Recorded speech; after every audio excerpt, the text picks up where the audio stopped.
अस्सलाम वालेकुम दोस्तों। एक और बिलानवान लिए अज़हर फीस हाजिर खिदमत है।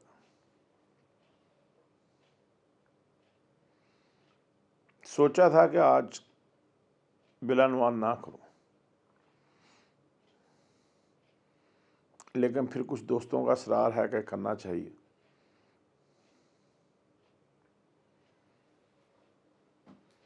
इस वक्त चर्चा इसराइल और फ़लस्तीन की लड़ाई का है। हम सारों को फोकस होकर फ़लस्तीन की मदद करनी चाहिए, उस पर सोचना चाहिए। मुझे तकलीफ़ उस वक़्त हुई जब इस चीज़ को भी लोग सियासी तौर पर मिसयूज़ कर रहे हैं। हर सियासी पार्टी दूसरी पार्टी को इल्ज़ाम दे रही है कि उसने ये बयान दिया, उसने ये बयान दिया। अगर हम मुत्तहिद हो जाएं इस वक्त भी, तो हम फ़लस्तीन को और मस्जिद अक्सा को आज़ाद करने तक जा सकते हैं। आज कोई मुख्तलिफ मैसेजेस भी सर्कुलेट कर रहे हैं कि सूरह बकरा की ये आयत पढ़ें, ये फ़लाने ने, हमास के चीफ ने कहा है। दुआएं बिल्कुल कारामद चीज़ है, लेकिन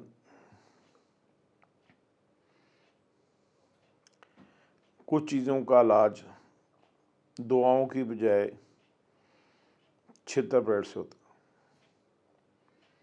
अगर हम लड़ना चाहते हैं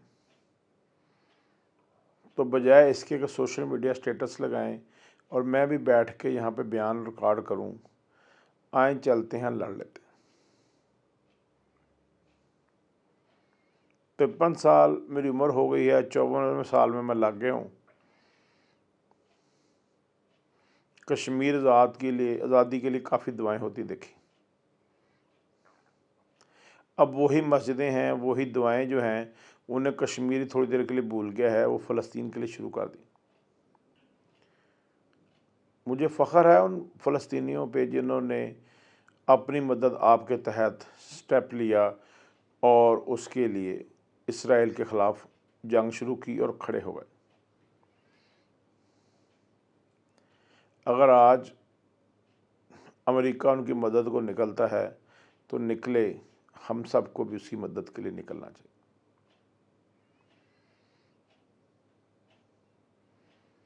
जंग में हारता वो है जिसको खौफ होता है।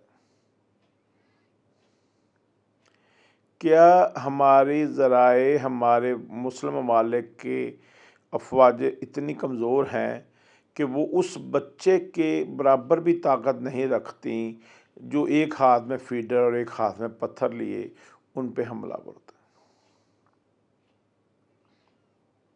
मेरी 2 क्लास फेलो डिज़ाइन में और एक आर्किटेक्चर में, सौजन और सुजान जो थीं, उनका तल्लक फ़लस्तीन से था। कुछ हमारे साथी यमनी थे। जो फ़लस्तीनी हमारी बहनें थीं, बापर्दा ख़वातीन थीं, वो यहाँ पर डिज़ाइन और फ़ाइन आर्ट और आर्किटेक्चर की तालीम लेने के लिए नेशनल कॉलेज ऑफ आर्ट्स में आई।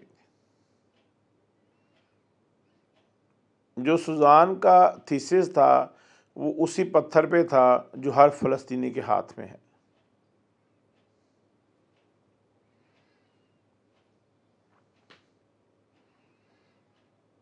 और मैं हैरान हूँ अपने उस सोशल मीडिया पे उसको शेयर करने वालों पे। मुझे किसी मेरे दोस्त ने वीडियोज़ भेजी कि इसराइल के कुछ 100 के करीब या 50 के करीब या 20 के करीब तैयारे जो हैं वो मुख्तलिफ़ फॉर्मेशन बना रहे हैं। मुझे समझ ये नहीं आ रही थी कि वो मुझे इसराइल से डरा रहे हैं या उसके ख़िलाफ़ जंग में के लिए उकसा रहे हैं। बराए मेहरबानी जो पोस्ट आप कर रहे हैं सोशल मीडिया पे, आप ये देखें कि वो फ़लस्तीन की हिमायत में है या वो इसराइल की हिमायत में है।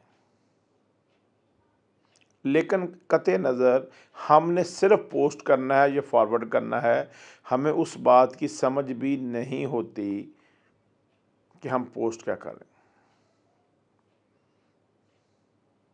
बहुत सारे लोगों को गाली दे रहे होते हैं और ये भी पता नहीं होता कि वो गाली दे रहे हैं, और अगर उनको पहले आप डांटें, समझाएं, फिर एक आधी चपेड़ करा दें, वो उसी गाली और कहें कोई गाली नहीं निकालनी, तो पता चलता है वो रोते हुए गाली निकाल रहा है, साथ कह रहा है मैं दोबारा गाली नहीं निकालूंगा, क्योंकि उसको पता ही नहीं होता ये गाली है। 80-90% पाकिस्तान में सोशल मीडिया का यूज़र जो हैं उनको पता ही नहीं है कि वो जो पोस्ट कर रहे हैं उसका मकसद क्या है।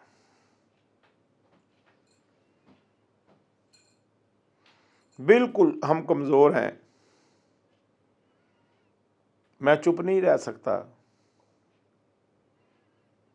लेकिन मैं आज से जितनी भी इसराइली यहूदियों की प्रोडक्ट्स हैं उन सब का बाइकाट करूँगा। अगर मैं उन्हें जिस्मानी या उनको और नुकसान नहीं पहुँचा सकता तो मैं उन्हें माली नुकसान ज़रूर पहुँचा सकता हूँ, और कम अज़ कम ये कर सकता हूँ कि मैं उनको सपोर्ट ना करूँ। उसका बेहतरीन तरीका है, जिन कंपनियों में वो इन्वॉल्व हैं इंटरनेट पर सर्च करें, आपको आसानी से वो कंपनियाँ नज़र आ जाएंगी, आप उनको ख़रीदने से गुरेज करें, जिससे दिनों में 25 करोड़ लोग ये काम करें, बाकी उम्मत मुसलमा से भी आगे गुजारिश कर लेंगे। हम रोज़ का 1 रुपया भी उनको सपोर्ट करने से रोकेंगे तो 25 करोड़ रुपए हम उनको सपोर्ट करने से बचा लेंगे। यहूदी जो है वो जंग से हारता है या नहीं हारता, पैसों के मामले में वो बहुत तंग ज़हन है, वो फौरी तौर पे जंग रुकवाने के बारे में सोचने लग जाए।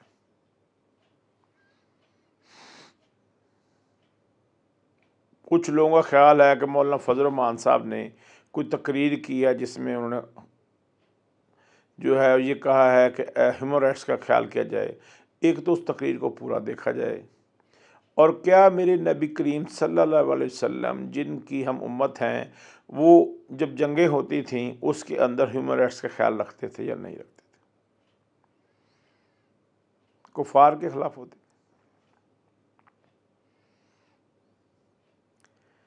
बात यह है कि आपने लड़ना कैसे है, उसका बेसिक स्टेप है कि आप वो सारी अशिया जो यहूदी बनाते हैं या उनकी मार्केटिंग कंपनियां मार्केट करती हैं उनको ख़रीदने से ग्रेज करें। मेड इन पाकिस्तान में भी चेक करें कि कहीं इन अशिया की कंपनियों के मालिक यहूदी तो नहीं है, इसराइली तो नहीं। उनका बाइकाट कीजिए, इंशाअल्लाह ताला उनकी नाक से लकीरें निकल जाएंगी। हर फौज को लगाने के लिए कुछ पैसे चाहिए होते हैं, वो किसी मुल्क के भी हो। बात यह है कि हम फौज को आवाज़ें दे रहे हैं कि आप किधर हैं, बिल्कुल उनको अपना किरदार अदा करना चाहिए। पहले मुझे मेरा किरदार अदा करना है। जितनी चॉकलेट्स हैं, नूडल्स हैं, खाने पीने की अशिया है जिनके पीछे यहूदी कंपनियां हैं, इसराइली कंपनियां हैं, उनका बाइकाट कीजिए। कल से नहीं, आज और इसी वक्त से कीजिए। हम उनको जंगी नुकसान शायद ना पहुंचा सकें, कि आप समझते हैं कि हम कमज़ोर मुल्क हैं, लेकिन हम उनको माली नुकसान बहुत ज़्यादा पहुंचा सकते हैं तो हम भी एटमी ताकत। अल्लाह ना करे कि वो वक़्त आए कि हमें एटम बम चलाने की कोशिश की जाए। अगर कुछ मामलात सुलह से हल हो सकते तो मेरे नबी करीम सल्लल्लाहु अलैहि वसल्लम से बड़ा सुलहजू कोई नहीं था। लेकिन अगर आप गौर करेंगे तो नबी की ज़िंदगी में कितने ग़ज़वे हुए, जंगें कितनी हुई, तो आपको पता चल जाएगा जहाँ लड़ना ज़रूरी हो वहाँ लड़ना ही पड़ता है।